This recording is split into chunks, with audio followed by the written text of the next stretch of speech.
You want to support Roland Martin Unfiltered? Be sure to join our Bring the Funk fan club. Every dollar that you give to us supports our daily digital show. There's only one daily digital show out here that keeps it black and keep it real as Roland Martin Unfiltered. Support the Roland Martin Unfiltered daily digital show by going to RolandMartinUnfiltered.com. You can make this possible. Thousands of people were in attendance today at the homegoing service for Congressman Elijah Cummings in Baltimore. Many folks spoke there, including 2 former presidents, a former Secretary of State, as well as so many others about the man who, of course, died at the age of 68. He was over the House Oversight Committee, someone who was committed to his cause, to his people, as well as to his family. Here is a look at some of what took place today in Baltimore. There's one thing you do not know about Congressman Cummings. He was a man of soul and spirit. He felt very deeply. He was very empathetic. It was one of his greatest gifts. And it was one of the sources of his ability to be a public servant and a man of the people. And so with that, to have the week's activities basically be laid out in such a glorious way, to be a tribute to the great man that he was, to the great legacy that he left, to be the first African American to ever, congressman, to ever lie in state in the U.S. Capitol.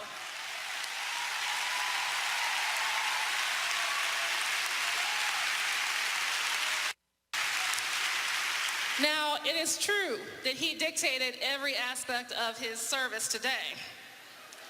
And he would have told me, Maya, I don't want a service at the U.S. Capitol. But I felt like very strongly that they were trying to tear him down. And we needed to make sure that he went out with the respect and the dignity that he deserved. This was a man of the utmost integrity. Do you hear me? He had integrity, and he cared about our democracy. He cared about our planet. He cared about our community. He wanted to make sure that we left a society worthy of our children. So I just want to tell you that it also wasn't easy in the last months of his life because he absolutely was in pain. But get this, he was a walking miracle. Do you know that he was diagnosed with a life-threatening illness more than 25 years ago? He was given 6 months to live more than 25 years ago. And he kept going. He kept fighting. He kept standing. He kept working.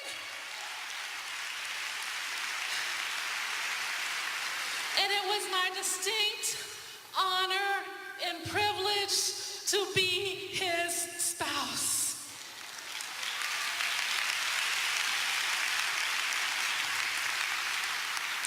Just 2 days before he died, he was in a lot of pain. He could no longer walk. And he kept saying, I'm tired. I'm ready to go. And so the wonderful world-class staff at the Johns Hopkins Hospital, at the Johns Hopkins University, they came in and they said that we wanted to give him sunshine therapy.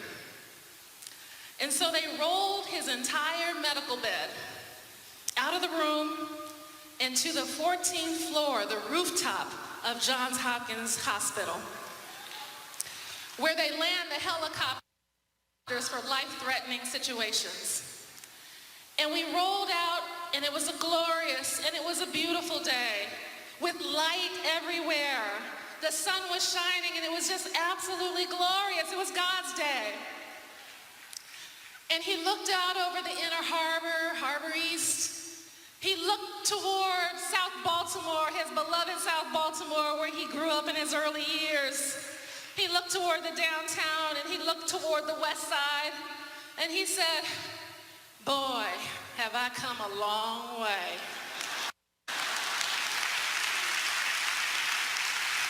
And he absolutely came a long way. And so with that, I just want to say thank you for pouring into him. Thank you for supporting him.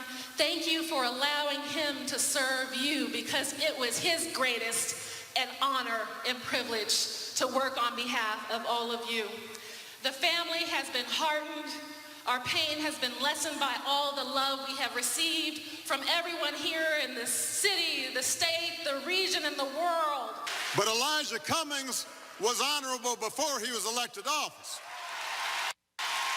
There's a difference.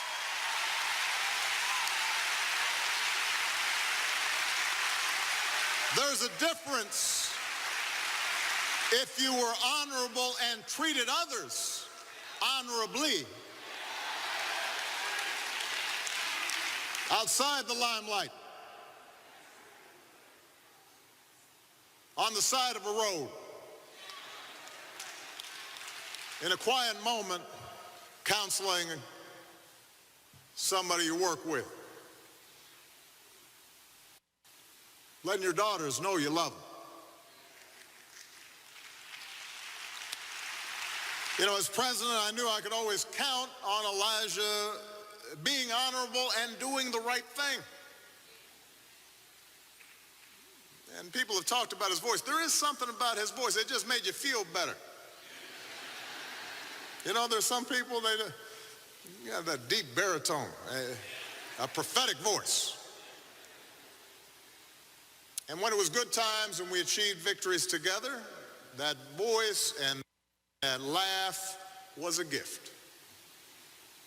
But you needed it more during the tough times, when the path ahead looked crooked, when obstacles abounded, when I entertained doubts,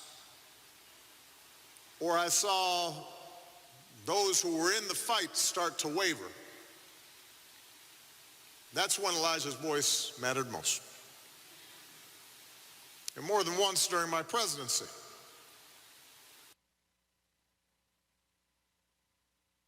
when the economy still looked like it might plunge into depression, when the health care bill was pronounced dead in Congress, I would watch Elijah rally his colleagues. The cost of doing nothing isn't nothing, he would say. And folks would remember why they entered into public service. Our children are the living messengers we send to a future we will never see, he would say. And he would remind all of us that our time is too short not to fight for what's good and what is true and what is best in America.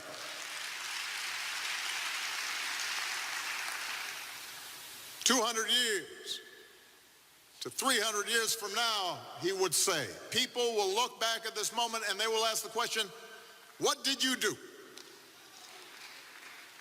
And hearing him, we would be reminded that it falls upon each of us to give voice to the voiceless and comfort to the sick, an opportunity to those not born to it, and to preserve and nurture our democracy.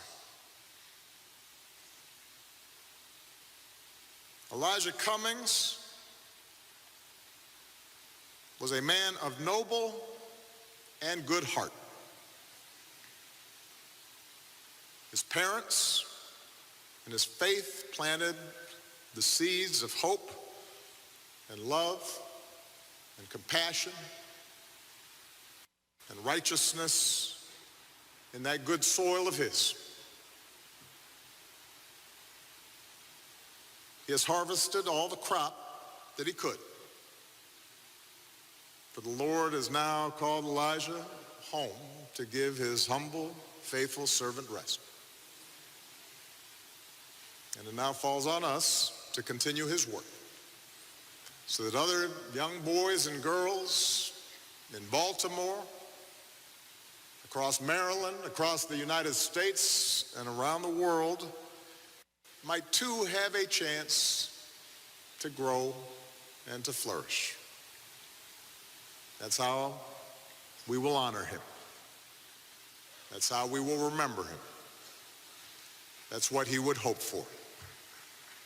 May God bless the memory of the very honorable Elijah Cummings. And may God bless this city and this state and this nation that he loved. God bless you. Thank you. All right, folks, stirring tributes to Congressman Elijah Cummings today. Joining us right now, Dr. Neon Carter, Howard University Department of Political Science, Deontay Johnson, President, Black Conservative Federation, C.J. Jordan, CEO, Jordan Management Group, and also Michael Brown, former Vice Chair, DNC Finance Committee. Michael, I want to start with you. Certainly a powerful homegoing there. And you heard those words from his wife, Dr. Maya Rockeymore Cummings, a woman of renown in her own right, speaking about the pain that he had been dealing with in his last months. And she said, and many people didn't realize until today, when she talked about this life-threatening illness that he had had for the last 25 years of his life. You're right. And I was not aware of that either. And obviously, hopefully, my thoughts and prayers to him and to his family and to my, it was tough. I was at the Capitol yesterday for the festivities, and clearly all of us know them, but he was like an uncle to all of us. It wasn't you didn't call him a friend. He was just, he was uncle. And it was such a great tribute to see the lines at the Capitol. And it's more than a notion just to say, oh, I'm going to go to the Capitol and pay my respects to somebody who's lying in state. Folks had to go through barriers and security and stand in line, and it was just such a wonderful, wonderful tribute. I'm just talking about regular people. I'm not talking about the dignitaries that were there. And what a great man, great leader, and he's going to be sorely missed. It was my honor to be there. Dr. Carter, your thoughts? Well, as you know, Howard, it mourns the loss, particularly the Department of Political Science, where Representative Cummings received his bachelor's degree. But I think for many, as Michael rightly pointed out, he had been a mentor. I mean, I had a student who was currently serving in his office. I've known people that he's written personal letters for, that he's called and tried to help them find employment. I mean, I think he did things that were above and beyond. And when I saw him, I had the benefit of going to an event last fall, and he was unwell then, but still had every bit of commitment and fight in him. And I think it was a testament to his greatness, but also to this spirit of service and serving his constituents, but also serving this country that he worked up until his last days. And I think that is a testament to the kind of man he was, and he absolutely deserved the honor to lie in state, which is something that is conferred very rarely on folks. And so it was a tribute that was befitting a man of his stature and the many things he did while he was in office. Folks often talk about, obviously, how they feel about someone when they pass away, CJ. The reality is that there were Republicans friends of his, folks like Congressman Mark Meadows, but Cummings made it perfectly clear that there were issues that he cared about, that he wanted to see done, regardless of political party. I mean, that's correct. Again, my condolences to the family. I think what made him so great was the fact, as if you work on Capitol Hill, you know that there are some members that are great members, and he was one of those great members in a sense of a boss, that he took the time to mentor his staff, to give them the opportunity to flourish. I mean, not everybody is a pleasant person to work for on Capitol Hill, but he was a great person to work for. And another thing that most people don't know about him, when you look at the CBC, a lot of them typically don't advocate their service academy. Some of them don't do nominations. But he was very respectful of having a committee that nominated African Americans to our service academies, those that 1% who wanted to serve. So that's another side of him that I appreciate, because, I'm a friend of West Point, and I appreciate that. But again, Well, keep in mind.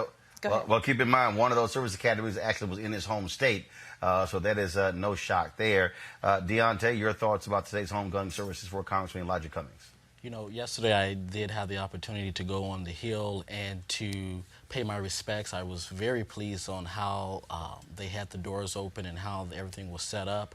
I got the chance to talk to some staffers in Congressman Mark Meadows' office, and they mentioned just how close those two were. But then today, the president mentioned about about Congressman Cummings and how he wanted to advocate for lower prescription prices, and how the president said that he was going to make sure that was done. And so that was very good to see that as well. Well, of course, remember that was one of the first things that they did when they met. Shortly after Donald Trump got into the White House, and Cummings actually was frustrated that took place shortly after he got into the White House, and that not much had been done on that. And so that was certainly one of the things that he wanted to work on extensively on behalf of the country. And so we certainly extend our condolences to his widow, Dr. Maya Rockeymore Cummings, as well as his children as well. He will be sorely missed, and he certainly was a supporter of me and this show. We always appreciated that he would take our phone calls, whether it was coming on this show, coming on TV One News One Now, coming on the Tom Jonah Morning Show. And so certainly rest in peace. A great public servant, Congressman Elijah Cummings. All right, folks, back to that Roland Martin Unfiltered video in just one moment.